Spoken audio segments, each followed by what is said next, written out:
No, no, no. I mean, I feel like on the whole, though, Joe, like you had to come into this with two sets of two states of mind, Yep. understanding that for this entire tournament, there's not been really a bit of cohesion when it comes to for progress and play.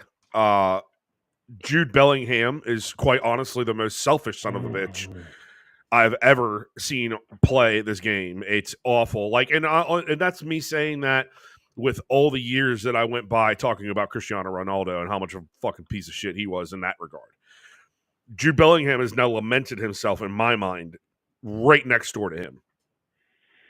Man, there's so many times during the match where he's just carrying the ball, dribble, dribble, dribble, with his head down, not looking, not scanning, looking for a teammate. The ball moves faster than a person, folks. We all know this. Anybody who played any level of sport has been told that.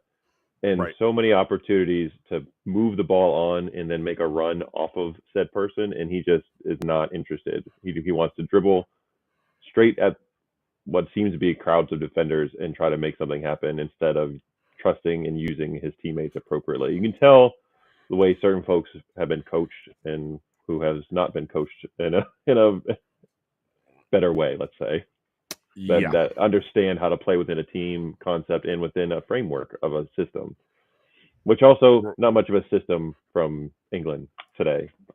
You could tell Spain had a way and a style of play that they wanted to in a game plan. Quite honestly, you could see they were making movements off the ball. Their players knew like patterns of play and certain when they made certain passes, they know where to go next.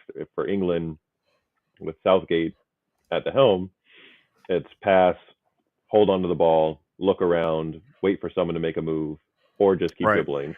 There's just no like they don't within the structure that he has set up, they don't really have a once I make a pass, this is where I go next kind of Right. situation. You know what I mean? Right. It's just too much standing around off of the ball, expecting others to do what was doing the right things off of the ball or with the ball. So Right. frustrating. Frustrating. So the overall tactics of Gareth Southgate in this against the side, if you notice right from the beginning, it really, and I said this to you in text, it felt like a basketball game with no buckets. It was back and forth, up and down the pitch, which is fine for the most part because, I mean, not one person or not one team scoring. It was very back and forth defensively, I think. There wasn't a lot of playing on the front foot from either side. It wasn't until halftime happened, Rodri went off, and I think there was this maybe state of disillusion that came along with it, with Rodri going off with a knock. And I said it too. It was like this leaves a hole open in the midfield. This gives Phil the opportunity to work because he doesn't have Rodri shadowing him through the center. That did not work out well in our favor. No, at all. Instantly, Spain capitalized right off the bat from a slow start. Yeah, very, very, very poor slow start on our side. Harry Kane again. Useless. Non-existent. Useless. I think it was Evan who said he should have been a fucking center mid or some shit. Yeah. Yeah. But I mean, that's where he's fucking playing, is it not? What is the point? What is the point of being the position you're in if you're going to play basically defensive midfield? As soon as Watkins was introduced, you could see the space open up, and you could see him making runs that Kane is not capable of making anymore because of his legs or desire or whatever it might be. But it was you could noticeable difference as soon as Watkins came in up front because he was actually holding his space like a striker is supposed to. He was staying high, leaving room for the midfielders to operate instead of dropping into that same space and occupying all the same areas that Jude and Phil were occupying. and then leaving no one to pass the ball to. Because when he's back in there with them, as soon as they pick the ball up, there's nobody ahead to hold up play to let others get forward, because he's already behind them almost at times, next to, like you said, next to Rice and in between Manu. Yeah. And then, of course, I mean, we're only talking about this we're like 5 minutes into this. We've basically already covered the game. But Cole coming in for Manu, that honestly made me scratch my head a little bit at first, because of just how well Manu had been doing in his position, and the fact that he was, for me at least, I felt like he was coming into his own being back there. I felt that he had a lot of positive movement when he was on. Bringing Cole on was a bit of a head scratcher, because we're so used to him playing forward and not really in a wingback role, if you will. Mm-hmm. Obviously he surprised the shit out of all of us by fucking sending that rocket in after he came on. But there was a part of it even at that point where it was almost a little too late. Yeah, like their problem was that goal came, and you think you're just getting that last bit of energy and excitement and pump up from the crowd is going to carry you on through, but they had wasted so much energy in the first half just chasing the ball, because they weren't on the front foot. They weren't able to keep the ball for any stretch of periods of time. So by that time Cole equalized, there wasn't a whole lot of legs left to. It felt dead. Yeah, they couldn't. That was like, okay, let's get to full time and maybe get a little bit of a break and see what we can do. Kind of vibe. I liked Cole coming in. I think it was, considering how deep other players were dropping, there was no need to have two like holding midfielders with Rice and Manu. And I think Gareth has been made it clear that he's not taking Rice off, so it was going to be Manu that's coming out. And I liked adding a more attacking presence at that time. And I wish he would have switched to just having one pivot instead of having a double pivot in front of a back 3 and 4 at times, because you're just playing and set up so defensive, and you're not utilizing the strengths and talents of your attacking players at all, which we've all noticed, seen, and spoke about ad nauseum through shows, literally, on social media across the platform. So I'm really happy for Cole. Yeah, for sure. I'm happy he got his second goal in international duty. That's big. I don't know, man. I'm just I honestly expected Spain to take this, because they are just flat out a better run side. The amount of young and old talent that is there between Yamel, whatever I'm saying his name wrong. Yamin Lamal.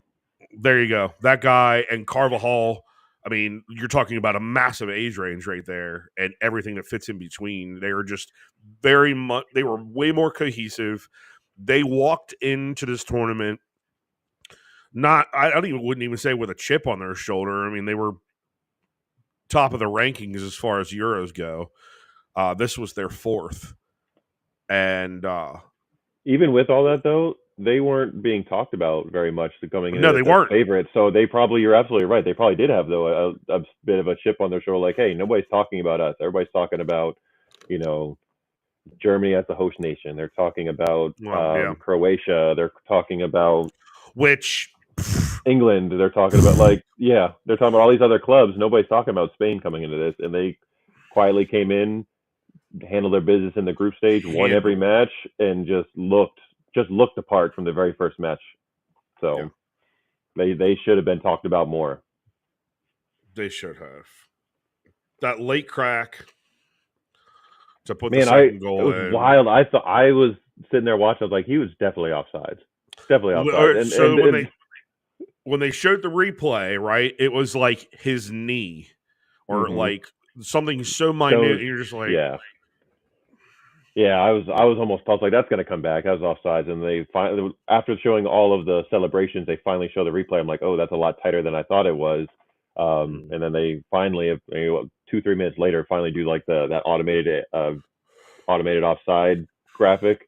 Like you said, it was like Stones bent his knee just slightly too far. If his knee wasn't bent, then the Spain player would have been off. But tight as the margins, really. But It really I think was. fair result. I think everybody said it on the post reaction on broadcast was Spain was, when we said it too. Spain was the best country in the tournament. Well deserved. I kind of expected Spain to win. I didn't. I thought this scoreline probably was going to. We didn't get a chance to like do predictions earlier, but I would have predicted Spain to win. I don't know if I would have the scoreline right. I won't even pretend to go that route, but like I felt like Spain was the better team and was just more well drilled. I really hope Rodri is a minor thing and now he can just rest and relax for the next couple of weeks because they didn't really give us a lot of details. Like they were like he picked up a little bit of a knock and that's it. I was like, can we get some more detail, please? There's two ways to look. There's two ways to look at this. Either he did this to himself because this would not be the first time he's done this in any competition, where he's taken himself out, so to speak. Mm-hmm. He started grabbing his quad right at the end of the half. To me, like I said, you can look at this two different ways. Either he's really hurt, or this is Rodri doing what Rodri does when he's fucking done playing. Is he acts out an issue that turns into absolutely nothing, and everybody just brushes it off their shoulder. I'm hoping it's the latter. Mm-hmm. I think everybody hopes that it's the latter because, yes, we're going into preseason in a couple of weeks. But in all honesty, I don't think any of us really expect him to be a part of it because of how much football he's played. He deserves the break. He just won the Euros. Like I do not expect him in North Carolina. I don't expect him in Columbus. I don't expect him in New York, and I don't expect him in Orlando. No, he needs to take the next month. He needs a vacation, just like all the rest of the boys have gotten. I mean, shit, everybody's been in Ibiza and fucking Malta and every fucking where. I mean, fucking Kevin De Bruyne and Vinny Jr. were hanging out with Calvin Harris just this past week. So, if you don't know who Calvin Harris is, he is a Scouser electronic music producer. Probably one of the biggest in the world. Yeah, I would hope you know who Calvin Harris is. Right. Other folks anyway, because I know you know, obviously. Dude, 2015 was the summer of fucking Calvin, man. I don't think I had that. I don't think I didn't have him on. And then I went to New York and went to EDC. If our listeners don't know what EDC is, it's Electric Daisy Carnival. It's literally the biggest EDM event in the fucking world, next to the one over in, I think it's Belgium, Tomorrowland. Yeah. Went there, sold him. That was fucking awesome. That was a good time. Dude, it was, honestly, I don't know. I literally, it's funny enough that we'll be playing AC Milan at MetLife Stadium. I honestly, it's a nice area, I guess, for a football stadium, but I still fucking hate New York, so it didn't really make it that much better. And the only reason I don't like New York right now, there's other reasons, but in 2015, it's because like everything costs 3 times as much when you go there. Accurate. Yeah, accurate. It's not a cheap trip. Not at all. This isn't like taking a train to London and having lunch and then going home later. Oh no. No. No. So even though Rodri came off at halftime, still Rodri for Ballon d'Or, right? I don't see why not. I just the body of work this man has put in just in the last 2-3 seasons.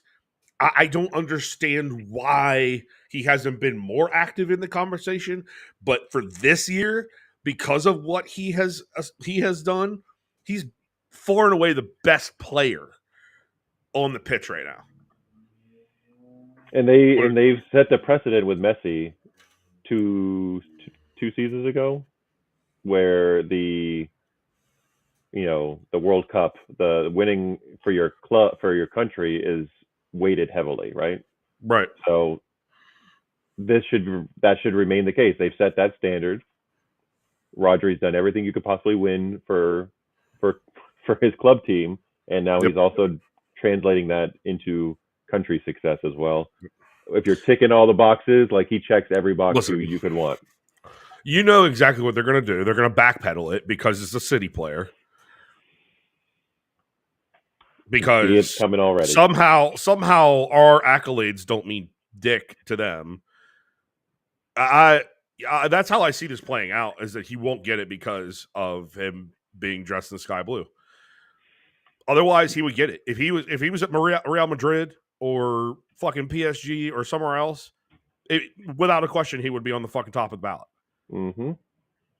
Somehow, I think they'll find a way to give it to Vinicius Jr. or something because Real Madrid won the Champions League, but we did that, and our players didn't get the award. So, dude, if Vinny Jr. gets it, like literally, UEFA can eat a whole dick. Exactly, like Kobayashi style, whole dick. That's so. Oh my god, I might trash my TV that day. Just make sure you get it on record. So, I will for content because that's the thing folks like doing. Then I'll also be putting up a GoFundMe for a new TV. TV. Along with the post in the description. So great content. I'm glad you guys are enjoying this. But if you like it, drop a couple bucks in the on this link right here and help me get a new one. I won't even go for the big expensive one. I'll get like a Hisense, right?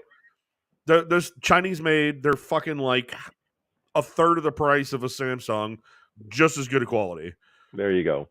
Yeah. See, I won't even try to, go top dollar on you. It's not even my style. It's just not my style. Yeah. So with all of this, now that the tournament is over, we now have a week and a half. Well, not really, a week. We got like a week. Yeah. Yep. Until preseason kicks off, to which Joe and I will be traveling to the first match against Celtic. Did you? This is probably a question I should have asked off fucking air. Did you get training tickets for the North Carolina game? Yeah, I did not, because we're coming up from Outer Banks the morning of. Right. Okay. So from what I understand, and this was more so my significant other doing the research on it, apparently training is like a fucking hour away. Yeah. Why? Why not? Does UNC not have grounds to put professionals on? They do. They just don't have seats to sell to spectators, I guess, because they have. I looked on the campus. They have plenty of other soccer pitches, but they don't have space to invite spectators and then sell tickets to make extra cash for the event. Yeah, and it's funny. So all of our British fellows, all of our friends over there, when we're talking to them about what's going on, as far as what we pay when they come over here for preseason, I was talking to Sir J.O., our buddy, and I told him what we paid for our tickets to the match plus training. He said, "You paid for training?" The fuck?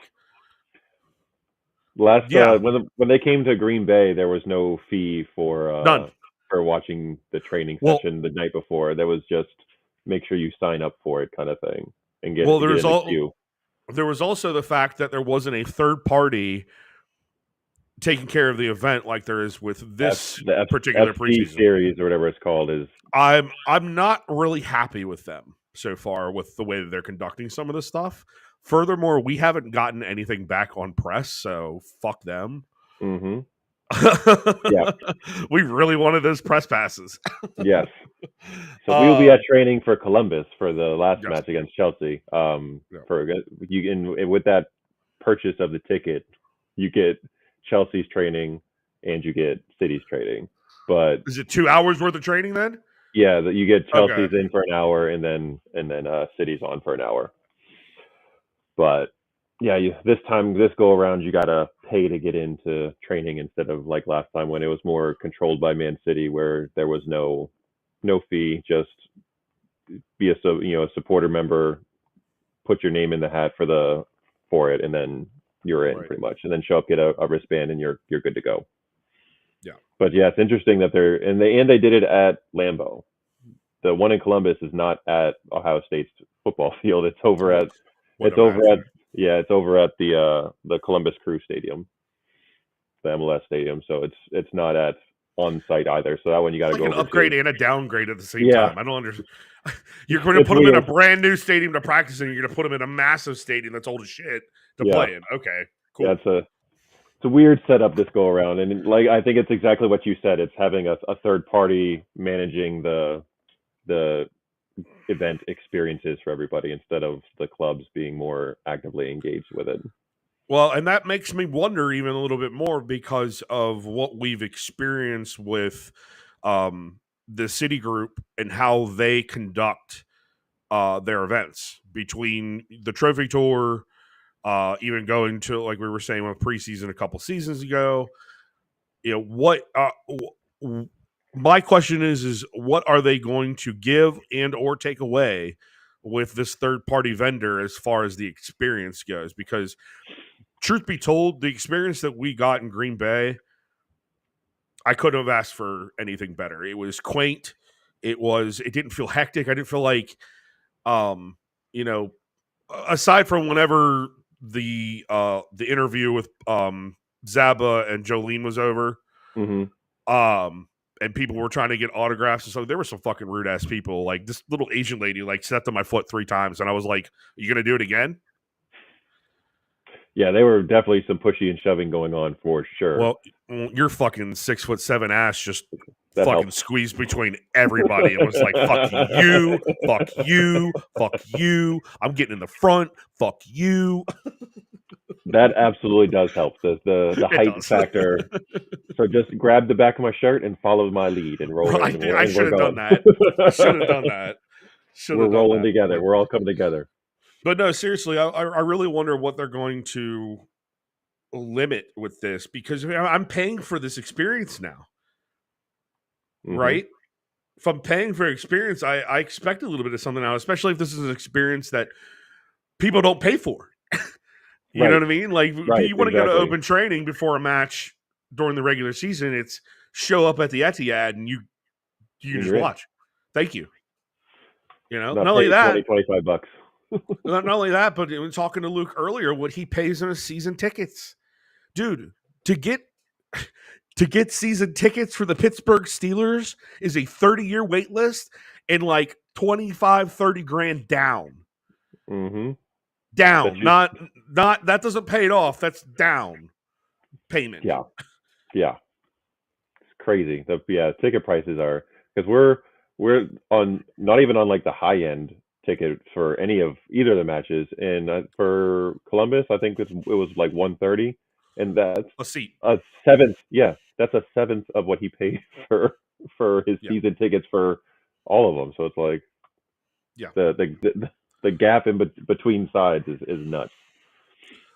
I So I hate to gripe and I hate to sound like a little bitch and be ungrateful, but all in the same, it's just like, we're not. I understand that the club has to grow. I understand economics and growing a business. Without money, that just doesn't happen. But all in the same, I feel like we as the Americans are being robbed a little bit of the experience that we would like to have as natural born citizens of that country. I understand I understand that there's a lot more that goes into it logistically. I mean, with travel, hotels, you're touring around to 4 different cities. I mean, that's a big expense, especially being across seas. So there's got to be some money pulled in from somewhere. But like,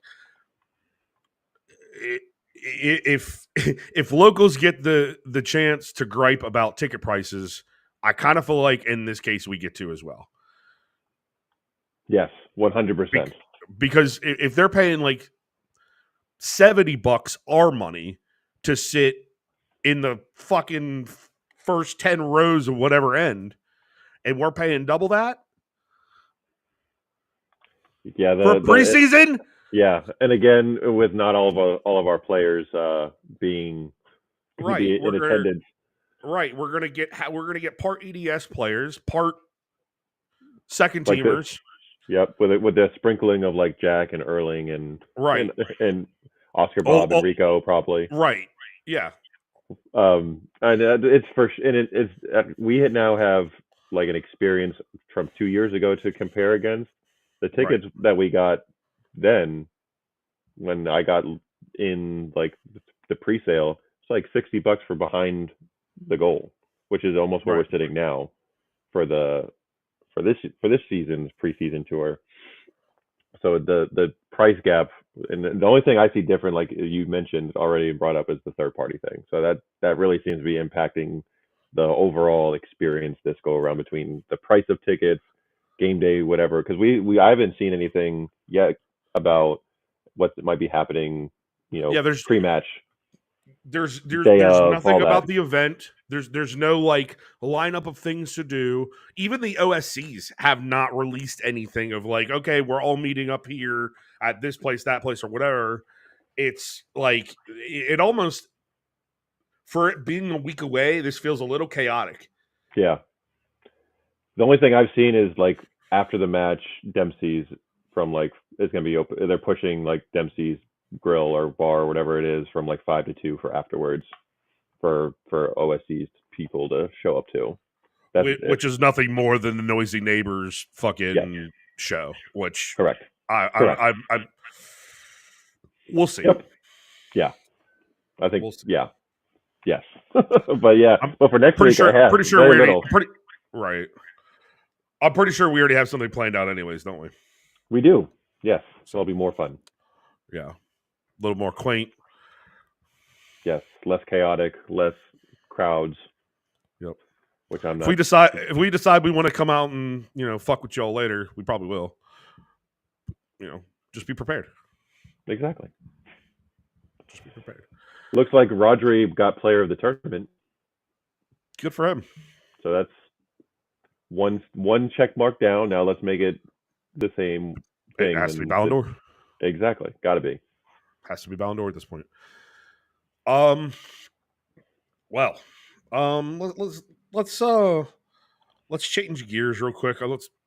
Some of the stuff that we didn't cover when Luke was on. I was really only two things. I pressed on the Liam Delap transfer right before we got on, but you had written in here that he went to Ipswich for 15 mil plus a 5 mil add-on. Plus 5 mil in add-ons. Potential add-ons, yeah. So if he hits certain targets of probably playtime, goal score, that kind of stuff. Was this a permanent move? Yes. So we will not be seeing the likes of Liam Delap again. To me, says, go ahead. I was just gonna say, I feel bad for the kid because we've been stringing him along for like fucking 6 years, probably longer than I don't know, to be sure. But for as long as I've been watching, he's like, when I'm ranking people on my head on the team and where they stand in like positional ranking, right? He's like the fifth tier or the fifth seed quarterback. Yeah. I feel so bad for him. He was next in line at the striker position when we knew Sergio was going to leave, and then when it was going to be his turn, they went and were able to secure Jules and Erling Haaland. So it was like, oh, well, looks like my opportunities are going to be very slim. So he went out on loan for a couple of seasons. Anyway. Yeah, and if they're selling him, full on sale, not a loan or anything at this point, that to me says Haaland and Jules are not going anywhere. Because if we were really truly worried about Alvarez leaving, I don't think you let Liam leave as a backup, because he's more of a like for like replacement than Haaland. For Haaland, if Haaland has to miss time, than Jules is, as far as like size, profile, and style of play. Right. Jules is very different than Erling. So reports are Jules is not happy with his playing time, they're going to revisit that shortly, that kind of stuff. Yep. So to me, if Jules really was out the door, Liam's not getting sold and he's staying to give us another striker option. Well, That's how I'm feeling about it. How about you? Well, it was funny you brought that up because how do we doctor this for him? How do we make enough time and room for him to get more consistent starts and more consistent minutes? Since we've bought into the positions that we needed, he's kind of, I mean, you're a number two. You're a number two. Could he be utilized on the wing a little bit more? Yes, he could. Could he even maybe drop back and work a little bit more midfield centrally behind Holland when we don't have Kevin De Bruyne? Yeah, he could. But that's not really where he wants to play. It's not where he feels comfortable. Right. He belongs on the wing or he belongs at the striker position. Or at least a roaming 9. You know what I mean? Yeah, absolutely. That's definitely where he wants to be. So I don't know what to make of this right now because, in all honesty, like I can see PSG sweeping in and taking him and him fucking lighting it up down there. It's the French league. The competition ain't going to be as good, and I think he'll see that within 3 months of being there. Yeah. So it will definitely be a buyer's remorse, if you will, if he does decide to move on in some way, shape, or form, unless it's like a La Liga side which is only really Barcelona and Madrid. He's not going to Madrid. And he's not going to Madrid. And Barcelona don't have fucking toilet paper to wipe their ass with. They ain't got the cheddar. So, no. So it's got to be PSG, really. That's really his only lifeline. Yeah. And he would have to force his way out because that was pretty much what you were getting to was it was up to him. If he wants to leave for more playing time, that's his decision at this point. Because Erling's our striker. He's going to be playing majority of the minutes up top. And unless Pep decides to play them both at the same time, that means somebody else has to sit. And it really depends on how Pep decides to line up. Because the past 2 seasons, we've lined up different, like each season with formation almost. So it's a lot of discussions need to happen. Well, and here's something to think on for the future as well. Apparently, we're supposed to be having talks with Holland's camp about extending, right? Well, what happens in the far chance that he doesn't extend? Okay, right. Now you have to keep Jules. You got to find a way to give him minutes. So what do? Do you loosen up some of the minutes you would typically be giving to Holland and give them to Julian, or do you continue game plan and only fit in Julian whenever it seems fit? Because the right side in my mind is still kind of open. I mean, between Bernie, Doku can play there obviously, but he's more dominant left. Oscar Bob, he typically plays on that side, but you only see him once every fucking 8 matches. That's brought in Savio, who likes that right side too. Savio likes the right side. So now you've really anchored that shit up. Where does he move into? Right. Because on the left you got Jack and Doku out there. So right. Do you change him into a specific competition striker or potentially broadening your tactics and using the forwards' strengths correctly and together, and according to a specific team's tactics counter on the counter? You know what I mean? Like for the big games, yes, you kind of need Holland. You need him, especially against bigger teams in the set piece more than anything, because you need big bodies in the set piece, especially on the back end.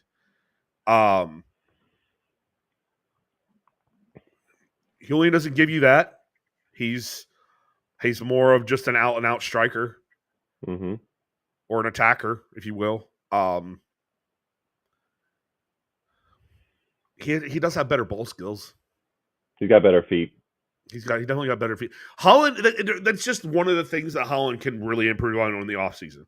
Like, instead of taking your time in fucking Marbella, where the fuck you're at, like, go get some agility training and some ball skill training, because I don't know if he gets like fucking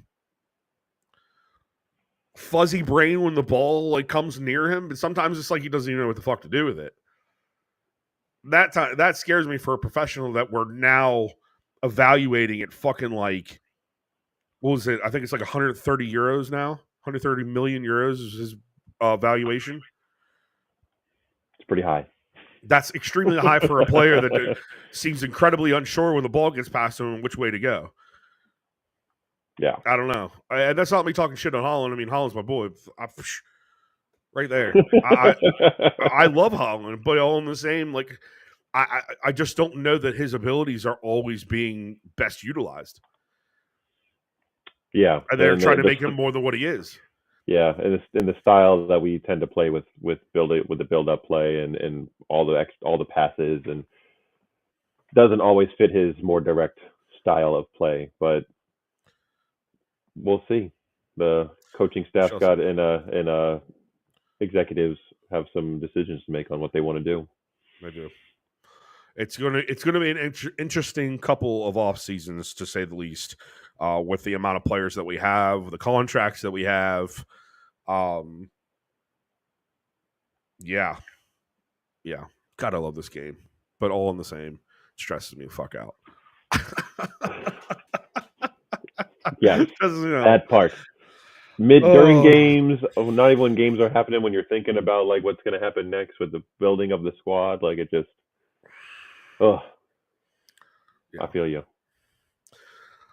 Well, on that note, I think we've kind of beat the dead horse at this point.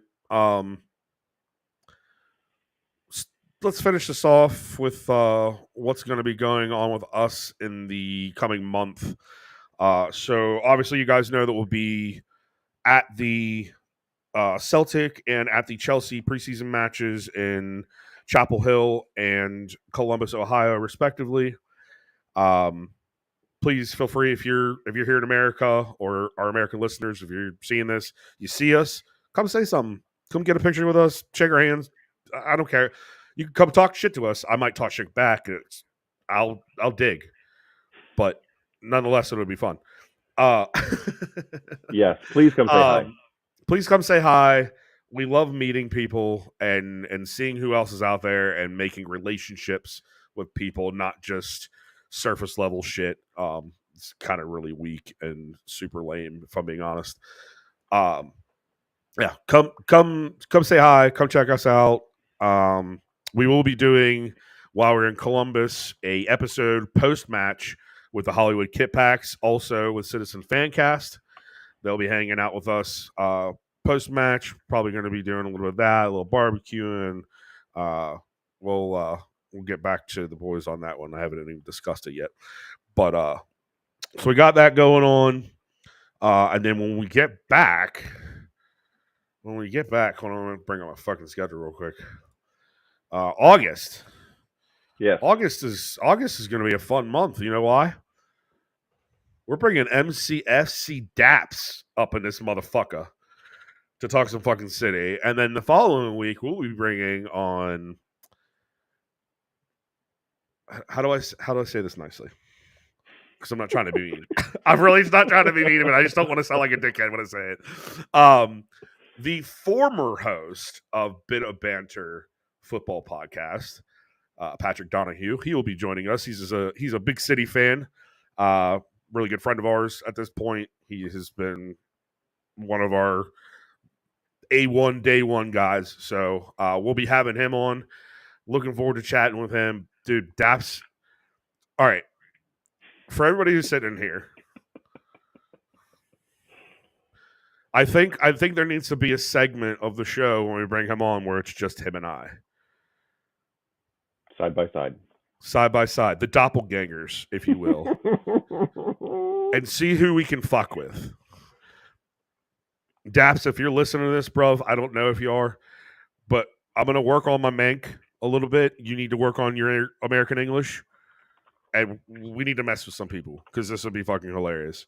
But yeah, it's going to be a good time. We're really looking forward to that. September is going to follow up right up on its ass.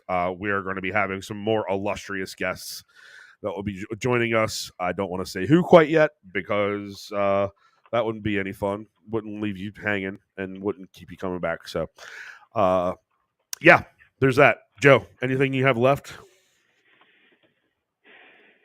I'm excited for August. Those are two people that I'm really looking forward to talking to and chatting up about. We'll have a lot of good stuff to talk about too after 4 U.S. matches in preseason to talk to. 2 big matches of game day experiences for us to Sure. discuss. So that's going to be super exciting. Absolutely. Yeah. And be sure that you're checking out our social medias. We'll be posting stuff daily while we're, throughout the day when we're doing stuff. And then, of course, there'll be a bunch of content dumps right after that with all the stuff that we've done while we were there.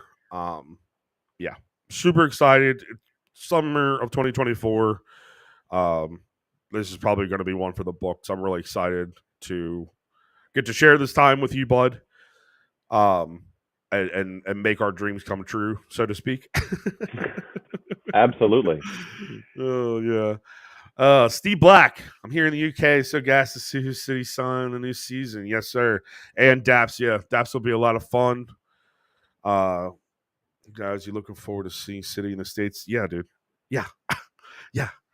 Because you know what? It costs to travel over there. It's too much. It's too much. And as somebody who has English blood in him, I should get a discount to come home. I'm just saying. If anybody knows about any programs like that, let me know. I'll be on it. I'll fudge the records over here so Joe can come with me too. Hey. I'm not exactly sure that he's entirely English. I think I want to say Joe is definitely on the German side. You tall son of a bitch. Most of at least on my mom's side, it's all British Isles. Scottish, Irish, and English. So incorrectly. Oh, God damn. A lot of Scottish on my side though. So that's where a good chunk of it is from my mom's side. We'll see it in your beard. There's a little red in there. pops in from time to time. Yeah, Steve, also excited now that have loved watching the Euros. Excited to watch Copa America finale tonight. Watch Jules hopefully win it with Argentina. But very much excited to get the transfer signings and outgoings happening a little bit more regularly and get to see what happens in the transfer market and turn the focus fully back onto City. So stoked for that too, buddy. Faux show. All right, dog. It's been real. For everybody who doesn't know, we will not be doing our regular Sunday this coming Sunday. Well, wait, we're doing it right now. No. Next week, yeah, because we will be traveling and Joe will be on vacation. And we're not taking our shit with us because it's family time. If you see us out, say something. If you don't, you missed us. Oh, well. Don't start no shit, won't be no shit, right? Facts. That goes out to a specific quintuplet of people that will be at this. Don't start no shit, won't be no shit. Is that the right? Did I say the right number value there? That's 5. Quattro. Right? Quintuplet is 5? See? Yeah. Sure. We'll go with that. We're going to go with that. Peace. Oh, my gosh. Hold on. Let me leave you something, too. I